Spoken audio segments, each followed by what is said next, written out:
I finished it up at work. I started it last week in the morning before you canceled on me. Sorry. Yeah. And finished it today at work. And I switched over to the dub for the last 30 minutes so I could focus on work and not have to worry about reading the subtitles.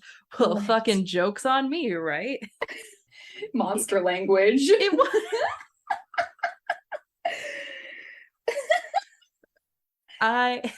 All right. Nice.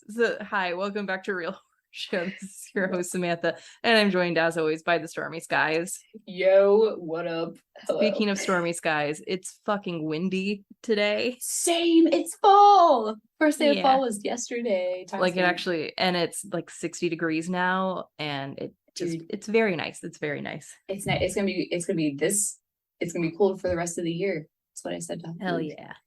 And I kicked off fall with my other friends last Sunday. We made homemade apple butter. It's nice. And it's delicious. It sounds amazing. Yeah, if someone was coming to my bachelorette party, she'd get some. But like a little jar. Oh, that would be wonderful. I'm sorry. But anyway, someone can get an extra one. Yeah. So this week we're talking about Nobody Sleeps in the Woods Tonight, part 2. No segue because I can't think of a segue for this fucking movie. Yeah, like Jesus fucking Christ. So I remember vaguely that we both fairly enjoyed the first one because it was kind of a nice nod to camp slashers / wrong turn. It was a good time. Yeah, I was going to ask you how much you remember about the first movie because I remember, outdoors, lost in the woods, at a campground, and then like the mutant hillbillies. And then at the beginning of this movie, I actually had to pause it to make sure I hadn't chosen the wrong movie to watch. Yeah, I was like, wait. You are correct in all the things you remember. So the first one, the premise is a bunch of kids are sent to this camp to try and detox from their phone addictions. And that's pretty much the plot. They get lost in the woods. I remember there was a prostitute who rode her bike through the woods, and you made the hilarious joke that she doesn't get a lot of business out there. She came back for this movie. I think she got killed. I don't know. The last 30 minutes of this movie were also incredibly dark. Yes. And so I remote desktop into my home computer when I have to do stuff outside of work, just so I'm not downloading a bunch of different files onto my computer. Yeah. So I was watching it technically on my home computer, but through a different computer. So I'm glad you can confirm that it was dark on your end as well. Yes, it was very dark. I almost feel like it was two different movies mixed together. Yes. So yeah, when I looked away for like 10 seconds to print a check, we were suddenly in this different movie following the mutants, and like I completely missed everything that happened. So right. I guess first things first. Yes. Let's talk about the acting. We have the final girl from the first movie returning, and she is consumed by this alien entity because, like, I liked this concept. I think the concept is very interesting and answered questions I believe we had about the first one, which was, why are these hillbillies mutants?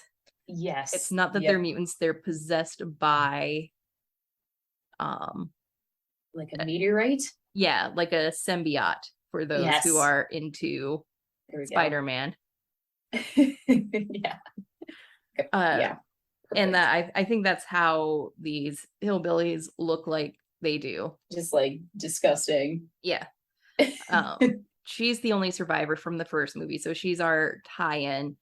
And the rest of the movie is focused on Adam, who is an amateur police officer. Yes. And I don't think the performances in this movie were bad at all. Me neither. I love them all, actually. Yeah. A note on the dub, since I did watch like 30 minutes of it in dub form. Same issues with a lot of dubs on Netflix where they don't hire voice actors. They just hire people who kind of read the lines. Oh, really? So, like there are actual voice actors they could be hiring, because to be a voice actor, you also need to be a good actor. But I think I think the dub voices they're hiring are more for audiobook narration. You know, they're more not monotone, but more narrative rather than they're performing this role. Yeah. Yep, that makes sense. The actual Polish actors are very good, I thought. Fantastic. This movie leans heavily into comedy, and I think Adam had very good comedic timing. The other notable actress who wasn't in the first movie, I'm not going to try her name, but Vanessa, his love interest, I liked her a lot. Yeah. She was cool. Yeah, she was very cool. Badass girl. Pop. But yeah, I don't think the weaknesses of this film lie with the actors. Not at all. I think they somehow, some way, they took what they had and they were 100%, 110% serious about everything they were doing. And I was like, this is incredible. Yes. So it was great. It was great to watch them. I would say, since this movie took a more comedy approach to it, I would say it's kind of on par with Seed of Chucky, which is a completely asinine, batshit crazy movie. But the acting and performances are what sells it. Yes. Yeah, that's exactly what happened here. Because if Jennifer Tilly wasn't 100% into Seed of Chucky, that movie would have been balls. Yeah, definitely. Oh man, I love Jennifer Tilly as well. So I guess let's get into plot, because that's where everything falls apart for me. This movie had a strong beginning, because we're introduced to the new characters, the sequel characters, because when you do a horror sequel, you always have the new characters you introduce who are somehow connected to the first one. They're the police officers that like rescued the girl in the first movie and arrested the two hillbillies. And so we go to the super trashy police station. And that's where she is. And we find there's gross hot dogs and a lot of other stuff that doesn't really matter, just character building, establishing that Adam has a crush on Vanessa and he wants to be a hero, but he's also a little chicken shit, so he can't. Yeah, like a lot. Wait, real quick sidebar. Do you find it interesting how their hot dogs are in Poland? Their hot dogs confused me. They put the hot dog in like the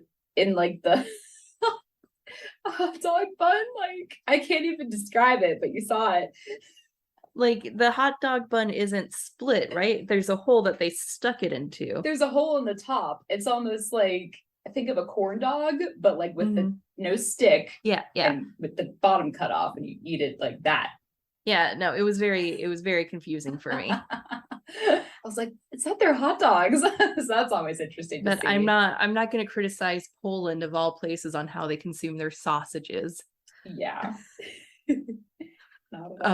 So anyway. the police chief takes the girl back to the campsite to like identify bodies or whatever. They're going there for part of the investigation, and he leaves her alone in the cabin, and that's when this meteorite thing cracks open and the symbiote comes out and infects her. And what did you think of the police chief's death? I thought it was pretty brutal and pretty quick. And then I'm gonna save these thoughts for production, but half of the time there was like way too much use of like CGI that I was like, come on guys, you don't need to use CGI when you could just use like just prosthetics, you know, for him being cut in half like that, or his legs or whatever it was. And I was like, guys, come on now, it's too expensive to do that. But it was a very brutal death, so that's what they did not lack, was a lot of brutality. So that was actually pretty interesting, because it was kind of creative in some ways, the way people died. And then, since he dies a pretty brutal death, he doesn't respond on his radio, so Adam and Vanessa go out to the campsite themselves to try and find him, and they find his dead body, but oh no, they don't find what's her name? I don't even know what her name is. It's like something. Zofia.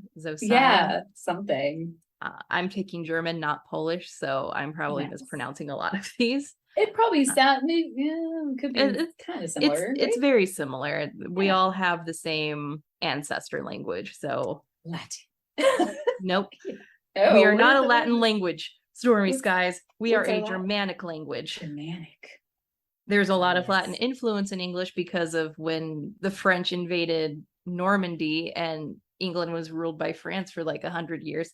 But English is a Germanic language. That's why German and English are so similar. Aha. Yeah, okay. Well, that makes sense. Germanic. And of course, there's always going to be crossover with the love languages because of trade and needing to communicate with each other. But English, closest relatives are German and some Scandinavian country that I can't remember the name of. That's the closest relative that still speaks something similar to Old English. Nice. Anyway, that was my college degree coming out. Excellent. What was I saying? They call her Zoe. They can't find Zoe. Yes. But they do find characters from the last movie, the Nazi, the prostitute, and they try and develop a plan to survive because there's something out there in the woods killing them, which is Zoe, who's now an alien demon. Covered in boils. Yep, covered in boils. Some other stuff surely happens, but they decide to try and trap her by using bait. And then more stuff happens, and somehow Adam ends up also becoming infected with the symbiote. And this is where movie number 2 begins. And this is when number 1 ends. This is where it becomes a completely different movie, and we're following Zoe and Adam as these new gross boil aliens. Yeah, and it's like a comedy now, and not like scary, not as scary anymore. Yeah, and I guess the aliens want to kill humans because they're all evil. Yeah. And this brings up an interesting conversation about Zoe, because even though he's possessed by the symbiote, Adam has hesitation about this. He's like, I don't think they're all evil. So was Zoe already feeling this when she was possessed? And that's why she's pretty chill about the aliens' goal of killing all humans? Yeah, maybe she was like disturbed. Maybe. Like after seeing everything she saw in the camp. That too. It's a good point. So they go out on their first little killing adventure / date. They kill an old man, and then there's a very uncomfortable sex scene. Oh God. I wasn't sure what was gonna happen. Yeah, I'll save my comments about the prosthetic boobs for when we get to production. Yeah, but thanks for reminding me about that. I was like, what the fuck? You're welcome. I can't believe you forgot. I think I buried it. Yeah. It was only yesterday. God. Anyway. I mean, honestly, a good choice to bury that visual. Listen, my favorite, I think the funniest part of the movie was whenever fucking Adam like scared the old man, and then he came to talk to her and he was like, this is so cool because I can like scare him and like build up the suspense. Ha ha ha, so awesome. And it was like this it was like this whole conversation that lasted like 15 minutes about deciding what to do next. Mm-hmm. And I think that was like Baby Chuckle. But the reason he killed this old man is because earlier in the movie he like kicks his dog. The old man kicks his own dog. Mm-hmm. So he's mad because he loves animals. So he wanted to get some revenge, and they let the dog free after that. And then the sex scene. Oh God. And then after that was over, thank goodness. After that was over, they go and kill Vanessa. Adam hesitates because he loves her. And so Zoe's like, fuck you, I'll do it. And in a very painful scene, it made me grimace. She slowly rips off her face. Rips her face off. Like, that was a very well done effect. That was cool. I was like, wow. Cool. That was pretty brutal. But the movie ends with Zoe getting hit by a truck or a police car, and Adam being arrested and the police precinct being blown up. Yep. That's it. I do That's think it. I think we'll get a third movie in this franchise. Do we need a third movie? No. Did we need this movie? Absolutely not. But you know what? You're right. I was like, there's gonna be a third one because of the way it ended. Yeah. Oh gosh. That ending scene with Adam and Zoe when they were like arguing, she was like, "You're a liar and a cheat. All men are the same. Think about your behavior." I was like, this is actually hilarious because they're being like, I had to think about the actors. I was like, they're so committed, and like I loved it at that moment. And then and then she dies. Yeah. And then it makes you feel bad for Adam because this whole time, poor Adam, it's like Adam's tragedy. That's what this movie should be called because he just can't get a fair shake. All he wants to do is be a vampire killer, but no. Yeah. He's too chicken shit, and that's how he ended up. And you know what? How he acts so scared all the time. He's great at acting like scared and like freaked out, and I love it. Also, one other thing, Sam, the other characters, like the trapper guys, why is everyone a Nazi? I don't know. I think we talked about this with the first one too, because there were a lot of Nazis in the first one. Yeah. I don't know. I think since Germany invaded Poland, maybe there is some like residual Nazi like admiration. Yeah. Is it almost like seeing a Confederate flag here in the States? Probably. Like seeing a Nazi flag in Poland? I would say it's very similar. I mean, we see Nazi flags here in the US too, and it's like, what are you doing? Yeah, it's like you don't even know. Just stop. So, but it's interesting that there are such heavily featured Nazi characters in these movies. Yeah. I'm not sure what that means culturally, but right. Maybe that's just how it is in like, because that town was like pretty shitty. Yeah. So maybe it's just like their hillbillies are like Nazis or something like that. Whatever. Yeah. I don't know. But yeah. So it was just like, bam, there's a Nazi flag on the So this movie veered drastically from the original, aside from characters making appearances. And based on reviews I was reading on IMDb, we're not the only ones who feel this way. That the first one was a good time, and this one is just like, what the fuck happened? Yeah, because like the first one is all about like being like they're lost in the woods, like they're being hunted by like genetic freaks or whatever. This movie is about like, it's almost, I don't even know how to describe this movie. In the beginning, it's like the cops trying to like catch the bad guy. You know? Yeah. Like I was expecting there to be more hillbillies, like with the Wrong Turn franchise. There's like 30 different cousins. Right. And then I was optimistic and kind of excited when I saw, it's an alien mutation that's taking them over. That's kind of interesting. Yeah. And then it just stopped being interesting and became another movie that I can barely see. Right, because it became like a monster love story, and then the two original twins that were the hillbillies were like forgotten about. Yeah. Which I'm not against the monster love story. I thought it was interesting. If that's the direction they wanted to take, that should have been the direction they take, not just the last 30 minutes. Yes, that should have been, like pick or choose, because it was very apparent that they were trying to like do a million things. And like I thought it was cool that the final girl from the first movie is the one that ends up being the killer in this one. That's fun. People have been wanting Sidney Prescott to become Ghostface since the second movie. Yep. Don't say anything about that, because I still haven't seen Scream 5. I won't. But yeah, the story was just a mess. It seemed like they had a bunch of different ideas and couldn't really focus on one and making that one really good. Exactly. So segueing over into production, not trying to rush, but I am seeing Don't Worry, Darling in an hour. Okay, yeah, let's do it. Yeah, the prosthetic boobs during the sex scene.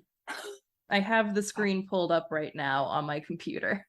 Okay, there's a moment when they're cuddling at the end and the actor accidentally brushes against her prosthetic boob, like crushes it.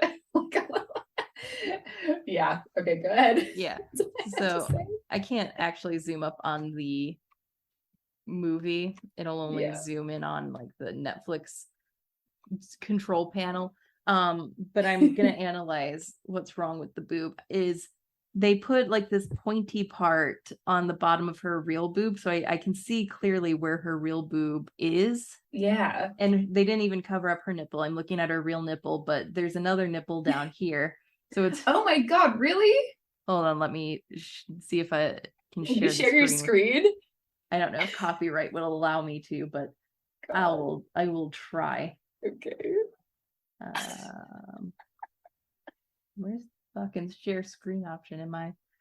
There it is. No, I think it's just gonna be a black screen for you. Fuck. Yeah, it's a black screen. Fucking copyright. Anyway. Anyway, oh wait, no, there it is. Oh, you see it now? Yes. Okay, so you can clearly see her real boob like right here. Yes. And then down here is the other nipple. And it's just like they put a ice cream cone or a birthday party hat on the bottom of her real boob to make them droopy. Droopy and but super pointed like down. Yeah. So it was an interesting choice because like the rest of her figure is fine. It's very like traditionally attractive. So why they decided to do this? Yeah, she could have regular boobs. Like make some part of that sex scene appealing. I know, like, good God, because we really had to sit through the whole thing. So I was like, if we're gonna have to sit through this whole thing,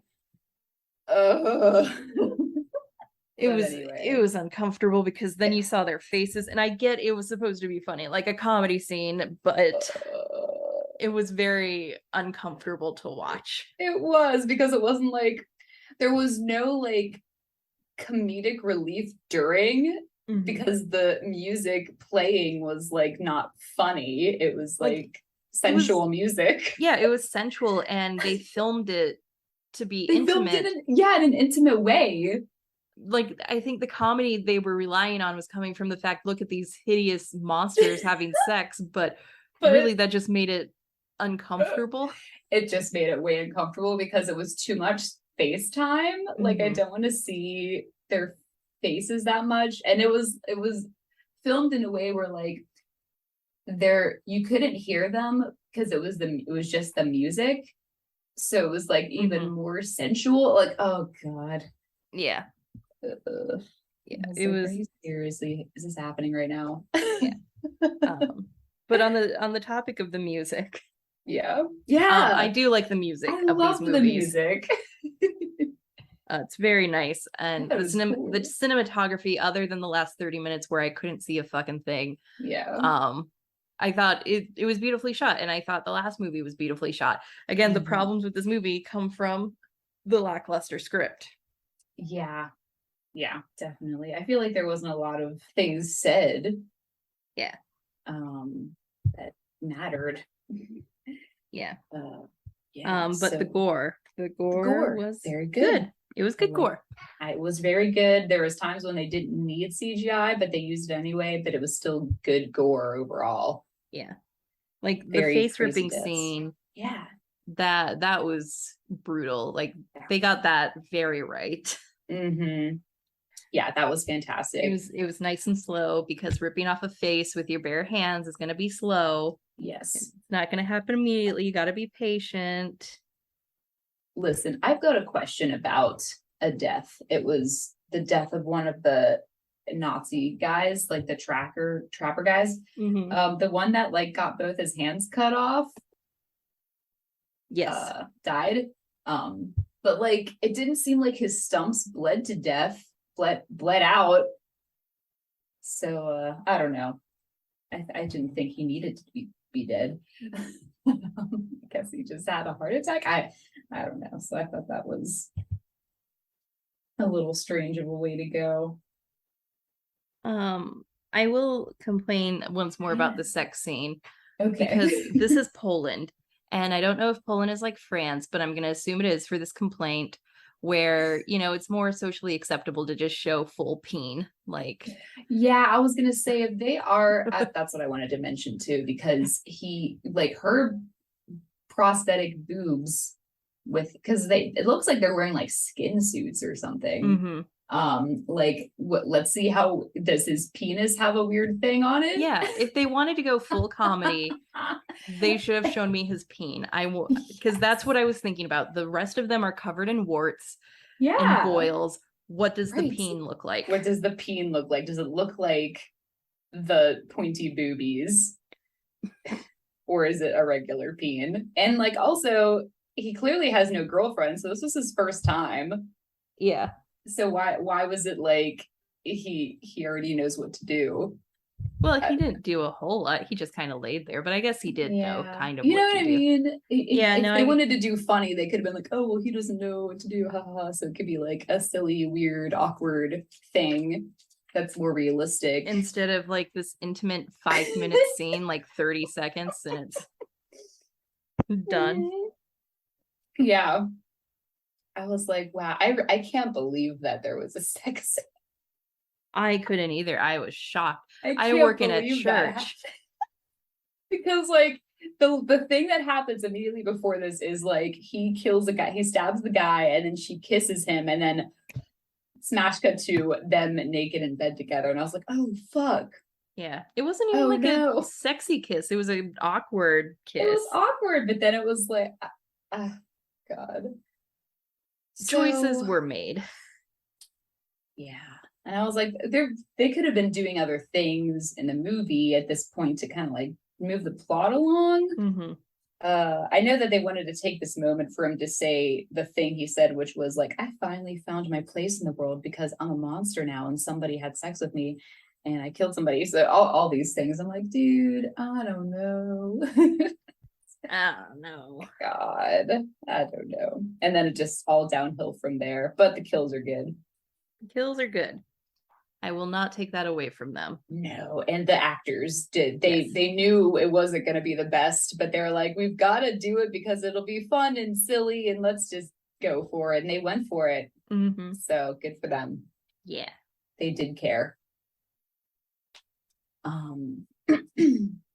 So realistic aspects would be, I think we talked about many of them already, but like, I don't know, I'm still really hung up on this guy dying because his hands get cut off. Like, I really don't know if that would actually kill you, unless he did have a heart attack because he was just so like shocked. Yeah, that's a very good point. Holy shit, my hands. So I can't remember the name of the horror movie. It was one of the random ones I watched many years ago back in high school when we had the Chiller Network on our cable plan. Ooh, yeah. Which I miss Chiller. That was a great channel. Great channel. A girl comes back to the orphanage she's living in to find all of her childhood friends murdered, and the caretaker has put her own hands in the garbage disposal and turned it on, and that's how she died. And it's like, I guess she bled out. I guess that makes sense. I guess we can assume he bled out, but we didn't have the time to do the whole bleeding out thing. Yeah, we didn't, because everyone was too busy arguing about stuff. Yeah, there was just like a lot of scenes that were kind of like weirdly put together. But I suppose there's not too much that I can like bring up. Really not too much that I can bring up that's very realistic, because it all really revolves around that monstrous parasite from the meteorite that infects you. And then having monsters wanting to launch an apocalypse, but they just die really easily though too. So I don't know. I guess pointy boobs are horrifying. Having some like Nazis around kind of would be unnerving a little bit, but I don't know. That seems to just feel like just like how it is there. In this world they've created, everybody seems pretty chill about the Nazis. They are actually pretty chill about the Nazis, and the Nazis are actually kind of helpful. They're trying to be helpful. Yeah, which is another interesting thing. So, you know, you have modern skinheads and Nazis portrayed in American media today, but they're never portrayed like just good guys. They're usually the bad guys. Yeah. So these guys, that's another interesting aspect to featuring these characters. So Nazis are the real horror show. They are the real horror show, but these ones could be helpful in a pinch because they had that's the first people that the cop called when there was no other cops around. Also, what freaks me out is like, are there really places that have 3 police officers and that's it? And that really freaks me out. I really don't think so. I mean, I can't real.